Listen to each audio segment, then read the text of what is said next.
इस दिन मेरे बेटे की सालगिरह थी। मैं काम से जल्दी घर आ गया।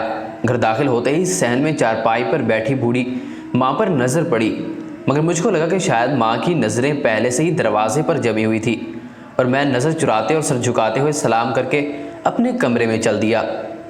मैं अपने कमरे में सोफे पर बैठकर सोचने लगा कि शायद माँ ने कुछ कहना था। मेरी बीवी, जो कि पहले ही कमरे में मौजूद थी, मुझसे यूँ कहा कि किस सोच में है। आज तो बेटे की सालगिरह है, खुश हो जाएं। सारा इंतज़ाम मैंने कर दिया है।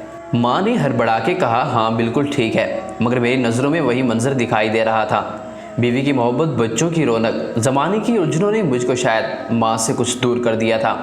इसी सोच में था कि माँ मेरे कमरे का दरवाज़ा खोलते हुए बोली, राशिद बेटा मैं आ जाऊँ। माँ के जुमला सुनते ही मैं काँप गया। बीवी बोली, क्या हुआ? मैं काँपते हुए बोलने की कोशिश करने लगा। इतने में अम्मा अंदर आके बोली, बेटा आज जल्दी आ गया, खैर है? मैं बोला, मैं वैसे ही जल्दी आ गया। माँ बोली, बेटा तुमसे एक बात करनी है। एकदम मेरी बीवी बोली, माँ जी अब जाएं, पहले भी हमें बहुत काम है। माँ बोली, बेटा आज कोई ख़ास दिन है? मैंने अपनी बीवी की तरफ देखा और नज़रों ही नज़रों से पूछा कि क्या माँ को नहीं बताया। इतने में माँ बाहर चली गई। मैं थोड़ी देर से सर झुकाए बैठा रहा और फिर उठा। इतने में बीवी बोली, कोई ज़रूरत नहीं बाहर जाने की। मैंने इसका बाजू पकड़कर ज़ोर का झटका दिया और बाहर चला गया। सहन में चारपाई पर बैठी माँ के साथ बैठ गया। माँ उठी। मैंने कहा, माँ मुझे माफ़ कर दे। मैंने सारी तफसील माँ को सुना दी और पूछा, आप मेरे कमरे में क्या करने आई थी?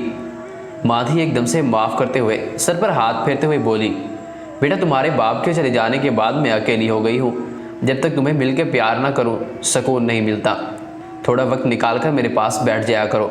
मैं माँ का हाथ पकड़कर चूमते हुए रोने लगा और बार बार माफ़ी मांग रहा था। ये सब मंजर मेरी बीवी हमारे बच्चे को उठाए देखती रही, जिसकी आज पहली सालगिरह थी, और माँ मेरे सर पर हाथ फेरते हुए धीमी सी आवाज़ में कहती रही, बस बेटा यही बात करनी थी कि थोड़ी देर मेरे पास भी बैठ जाया करो। ज़िंदगी में इंसान को बहुत मसरूफियात होती हैं, मगर अपनों के लिए इन मसरूफियात से निकलना पड़ता है। अपने माँ बाप के साथ ज़्यादा से ज़्यादा वक्त गुजारें, ख़ासतौर पर बुढ़ापे में उनकी खिदमत करें।